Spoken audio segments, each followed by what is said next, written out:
आज देखिए स्वर्ण मंदिर का कर्ण कवच, ये दरअसल कर्ण कवच और एक ऐसी अभेद रक्षा प्रणाली, इसे आप समझिए जिसे कोई अस्त्र कोई शस्त्र भेद नहीं सकता। नतीजा यह हुआ कि न सिर्फ पाकिस्तान बल्कि पाकिस्तान को शह देने वाले चीन समेत बाकी मुल्कों की हकीकत दुनिया के सामने आ गई। आज पाकिस्तान की उस साजिश का पर्दाफाश हुआ जिसका मंसूबा बेहद खतरनाक था। यह मकसद था देश में धार्मिक भावनाओं को भड़काकर उन्माद फैलाना, और इस साजिश को अंजाम देने के लिए कुछ खास टारगेट्स तय किए गए थे, जिनमें सबसे अहम था अमृतसर का स्वर्ण मंदिर। लेकिन भारत के इस कर्ण कवच के सामने न सिर्फ दुश्मन के हौसले पस्त हुए बल्कि देश का मान बढ़ाने वाले स्वदेशी आकाश डिफेंस सिस्टम और L-70 एयर डिफेंस गन ढाल के तौर पर दुश्मन की साजिशों के लिए काल बन गई। आज इन्फेंट्री ने जिस अंदाज में देश से इसका परिचय कराया, उसे देखकर आपका सीना भी भारतीय होने के नाते गर्व से चौड़ा हो जाएगा। देखिए स्वर्ण मंदिर का कर्ण कवच।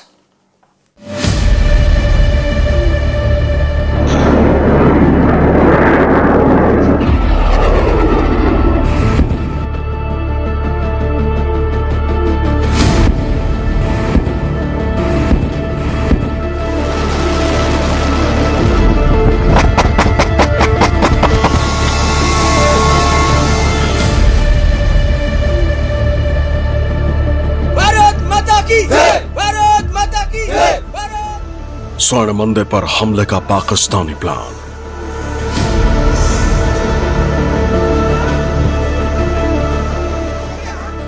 मुल्ला मुनीर का नापाक मंसूबा हुआ नाकाम।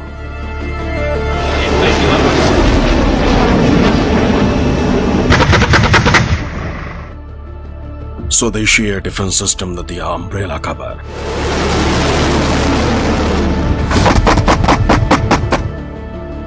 आकाश मिसाइल और L-70 गन ने बनाई अभेद दीवार।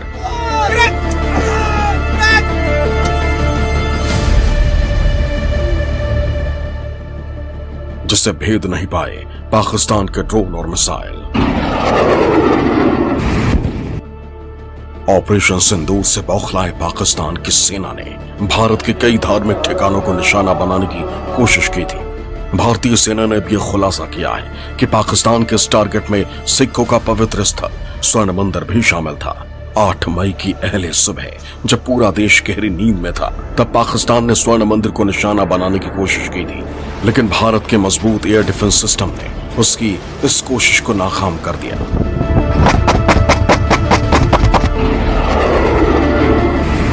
On 8 early morning in the hours of darkness, Pakistan carried out a massive air assault with unmanned aerial weapons, primarily drones and long-range missiles.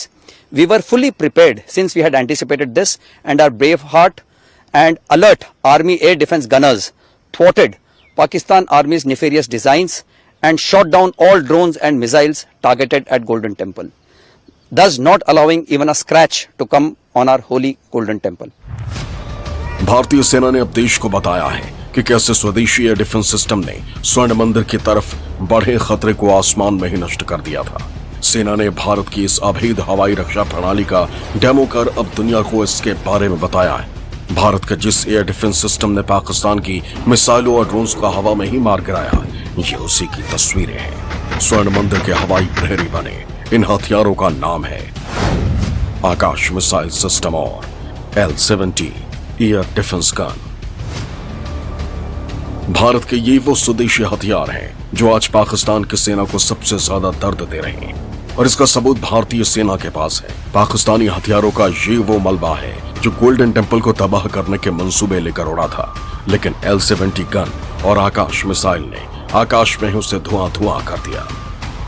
बहुस्तरीय एवं अलग अलग परतों में हवाई हमले को नकारा करने हेतु हमने डिटेक्शन और टारगेटिंग के लिए सर्वेलेंस, ट्रैकिंग और फायर कंट्रोल रडार लिए हैं, जिनके साथ गन और मिसाइल का मिश्रण के हथियार भी आए हैं। हमने पुराने उपकरणों को भी अपग्रेड किया है, जैसे कि अपग्रेडेड L-70। भारत में ही बनाया गया आकाश तीर, थल, वायु और नौसेना के सभी एयर डिफेंस के उपकरणों और हथियारों का समन्वय बैठाते हुए सबसे उपयुक्त हथियार से दुश्मन के हवाई खतरे को पूरी तरीके से नकार सकने में हमें सक्षम बनाता है। भारतीय सेना को पाकिस्तान के नापाक इरादों की खुफिया सूचना मिल चुकी थी। इसके बाद पाकिस्तान की मिसाइलें और ड्रोन अपने टारगेट के लिए उड़े तो जरूर, लेकिन भारत के स्वदेशी आकाश डिफेंस सिस्टम और L-70 एयर डिफेंस गन ढाल बनकर खड़े हो गए। जैसे ही पाकिस्तान के ड्रोन और मिसाइल भारतीय सीमा में दाखिल हुए, भारत की बहुस्तरीय वायु रक्षा प्रणाली सक्रिय हो गई। इस प्रणाली का दिल है स्वदेशी आकाश मिसाइल सिस्टम और उन्नत L-70 air defence gun. Knowing that Pak army does not have any legitimate targets, we anticipated that he will target Indian military installations, civilian targets, including religious places. Of these, Golden Temple appeared to be the most prominent. We mobilized additional modern air defense assets to give a holistic air defense umbrella cover to Golden Temple, which is a veritable symbol of nation's syncretic faith. सरल शब्दों में समझे तो ये सुरक्षा कवच वैसा ही था जैसा हम बारिश से बचने के लिए छाते का कवर ले लेते हैं। यानी एक तरह से आकाश एयर डिफेंस सिस्टम और L-70 एयर डिफेंस गन ने गोल्डन टेम्पल के ऊपर अम्ब्रेला कवर बना दिया। और जब पाकिस्तानी हवाई हमला हुआ तो दुश्मन की एक भी मिसाइल या ड्रोन इस कवर को भेद नहीं पाई। दरअसल ऑपरेशन सिंदूर के तहत आतंकी ठिकानों को नष्ट करने के बाद पाकिस्तान के पास भारत में कोई उचित और सटीक टारगेट नहीं था। ऐसे में तय था कि वो भारत के धार्मिक स्थलों को निशाना बनाएगा और गोल्डन टेम्पल पाकिस्तान का प्राइम टारगेट था। इस पर हमला कर वो भारत विरोधी भावनाएं भड़का सकता था। लेकिन शहबाज शरीफ और उनके सिपह सालार मुल्ला मुनीर के नापाक मंसूबों की राह में भारत का मजबूत एयर डिफेंस सिस्टम रोड़ा बनकर खड़ा हो गया। दुश्मन के दुष्ट इरादों को नष्ट करने के लिए हम सजग, सतर्क और समर्थ हैं।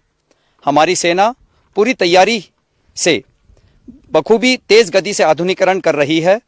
पाकिस्तान खुद कभी भी दुस्साहस नहीं करेगा और यदि उसने आतंकवादियों का दोबारा सहारा लिया तो उसका अवश्य ही नाश होगा। याद रहे कि ऑपरेशन सिंदूर केवल स्थगित किया गया है, खत्म नहीं हुआ।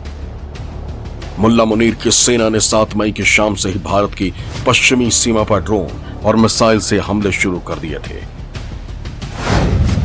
पाकिस्तान ने अमृतसर के साथ साथ जम्मू, श्रीनगर, पठानकोट, जालंधर, लुधियाना, चंडीगढ़, बठिंडा और भुज को निशाना बनाने की कोशिश की थी। उस रात पाकिस्तान ने भारत के 15 शहरों पर हमले की कोशिश की थी, लेकिन भारत की मजबूत रक्षा प्रणाली ने पाकिस्तान के हर हमले को नाकाम कर दिया। यही नहीं, पाकिस्तान ने 8 और 9 मई को पंजाब में घुसपैठ की भी कोशिश की थी, लेकिन चौकस भारतीय सेना ने पाकिस्तान के हर मंसूबे को नाकाम कर दिया। पाकिस्तान सेना लाइन ऑफ कंट्रोल और इंटरनेशनल बाउंड्री में उन इलाकों से जहां नदी का क्षेत्र हो या दुर्गम इलाके हो, वहां जहां फेंस नहीं है, वहां से घुसपैठ कराती है। हमारी सेना दिन और रात निरंतर सतर्क है। यदि इन्फिल्ट्रेशन अगर हो भी गई तो हमारे कारगर इंट नेटवर्क के जरिए से क्विक रिएक्शन फोर्स उन्हें तुरंत मौत के घाट उतार देगी। कई बार पाक सेना घुसपैठियों की मदद के लिए हमारी पोस्टों पर फायर करती है, जिसका जवाब उन्हें कई गुना ज्यादा नुकसान दिलाकर हम देते हैं। आज भारत की वायु रक्षा प्रणाली दुनिया के सबसे उन्नत रक्षा प्रणालियों में से एक है और ऑपरेशन सिंदूर चलाकर भारत ने इस श्रेष्ठता को साबित भी कर दिया है। पूरी दुनिया भारत की इस ताकत को देखकर दंग है। Bureau report, news 24। महत्वपूर्ण यह भी है कि भारतीय सेना ने फिर दोहराया है, ऑपरेशन सिंदूर केवल स्थगित हुआ है, खत्म नहीं हुआ। इसका विकराल रूप अभी बाकी है। लेकिन पाकिस्तान के निशाने पर गोल्डन टेम्पल क्यों था, यह समझिए। यह सजगता एक नागरिक के नाते भी आपके लिए होना जरूरी है। इसको पॉइंटर्स में आपको समझाते हैं। देखिए, पहला, भारत के धार्मिक और सांस्कृतिक गौरव का केंद्र है, यह आप जानते हैं। वैश्विक स्तर पर शांति और एकता का प्रतीक माना जाता है गोल्डन टेम्पल को, और भारत पर दोष मढ़कर वैश्विक दबाव बनाना मकसद था। प्रधानमंत्री का संबोधन आपको याद होगा, जिसमें उन्होंने कहा था देश के सद्भाव को तोड़ने की पाकिस्तान घिनौनी कोशिश कर रहा था। और न सिर्फ सद्भाव निशाना था, बल्कि इसके जरिए खालिस्तानी आंदोलन को भड़काने की मंशा भी पाले बैठा था पाकिस्तान, और साथ ही साथ हिंदू सिख विभाजन को भड़काकर अस्थिरता पैदा करना यह लक्ष्य था। यह रणनीति दरअसल खालिस्तान और कश्मीर में उग्रवाद को बढ़ावा देने की पाकिस्तान की लंबे समय से जो नीति पॉलिसी चली आ रही है, उसका हिस्सा थी। इसके लिए पाकिस्तान ने एक सोशल मीडिया अभियान तैयार किया था। इसी दिन खालिस्तानी आतंकी गुरपतवंत सिंह पन्नू का एक रिकॉर्डेड वीडियो भी सामने आया था, जिसमें वो ये दावा कर रहा था कि भारत ने अमृतसर पर मिसाइलों से हमला किया है। लेकिन भारत ने न सिर्फ इन फर्जी सोशल मीडिया पर चल रहे दावों को खारिज किया, बल्कि पाकिस्तानी मिसाइल और ड्रोन्स को भी मार गिराया। और जिस स्वदेशी आकाश एयर डिफेंस सिस्टम और L-70 गन ने पाकिस्तान के इस हमले को नाकाम किया, वो आखिर है क्या, उसे समझिए, क्योंकि ये जो डंका है वो पूरे दुनिया में बज रहा है। तो देखिए, हम सबसे पहले तो आपको बताते हैं कि आकाश जो हमारा एयर डिफेंस मिसाइल सिस्टम है वो क्या है। तो इसे DRDO ने विकसित किया। आप जानते हैं DRDO, क्योंकि स्वदेशी जो हथियार है हमारे DRDO निर्मित कर रहा है और इसमें एक के बाद एक उपलब्धियां हासिल कर रहा है। मध्यम दूरी की सतह से हवा में मार करने वाली ये मिसाइल है, और लड़ाकू जेट हो या फिर क्रूज मिसाइलें हो, हवा से सतह पर मार करने वाली मिसाइलें हो, इसके साथ साथ बैलिस्टिक मिसाइलें भी क्यों ना हो, सबको बेअसर करने की क्षमता रखता है। इसके अलावा स्मार्ट गाइडेंस सिस्टम से लैस है आकाश डिफेंस सिस्टम, जिससे आखिरी पल में दरअसल टारगेट को लॉक करने में मदद मिल पाती है। ऑपरेशनल रेंज की बात करें तो 45 से 80 किलोमीटर इसकी ऑपरेशन रेंज है। इसके अलावा स्पीड 2500 किलोमीटर प्रति घंटे की रफ्तार से उड़ान भर सकता है। वॉरहेड देखिए 60 किलोग्राम हाई एक्सप्लोसिव कैरी करने में सक्षम है और एक साथ 12 मिसाइलों को दागने में सक्षम है। यह महारत हासिल है। और सबसे जो खास बना देता है इसे, वो ये है कि ट्रक या फिर टैंक ऐसे वाहनों के जरिए इसको यहां से वहां ले जाना संभव है। सबसे बड़ी खासियत यह भी है कि इसे आसानी से कहीं भी ट्रांसपोर्ट किया जा सकता है। अब दूसरा जो डिफेंस सिस्टम है, भारत के उस पुराने गन L-70 के बारे में आपको बताते हैं, जिसने पाकिस्तान के हर ड्रोन को मार गिराया, जो वेव्स आ रही थी उनको रोकने का काम किया। इसका नाम है L-70 एयर डिफेंस गन। इसकी खासियत क्या है, अब इसे समझने की कोशिश करिए, क्योंकि लगातार पाकिस्तान कोशिश कर रहा था इतने ड्रोन्स भेजे जाएं कि भारत परेशान हो जाए। लेकिन देखिए, स्वीडन की बोफोर्स कंपनी ने दरअसल इस L-70 गन को डेवलप किया है, लेकिन अब लाइसेंस के तहत भारत में खुद इसका उत्पादन होता है। ये स्वदेशी हो चुका है, दुश्मन के रडार को चकमा देने में सक्षम है। इसके अलावा डिजिटल फायर कंट्रोल सिस्टम इससे लैस है, और यह भी जान लीजिए ऑटोमेटिक टारगेट ट्रैकिंग रडार इससे लैस है। ऐसी कई खूबियों से L-70 गन को लैस किया गया है। भारत ने इस पुराने एयर डिफेंस गन को ऐसा बना दिया है कि आज दुनिया इसकी कायल हो चुकी है। अब ये भारत का front line drone defence system बना हुआ है, और दुनिया को पता चल गया है कि ये नए जमाने का भारत है जो अपने दम पर दुश्मन को जवाब देना जानता है। एक छोटा सा ब्रेक ले रहे हैं, आप बने रहिए News 24 के साथ।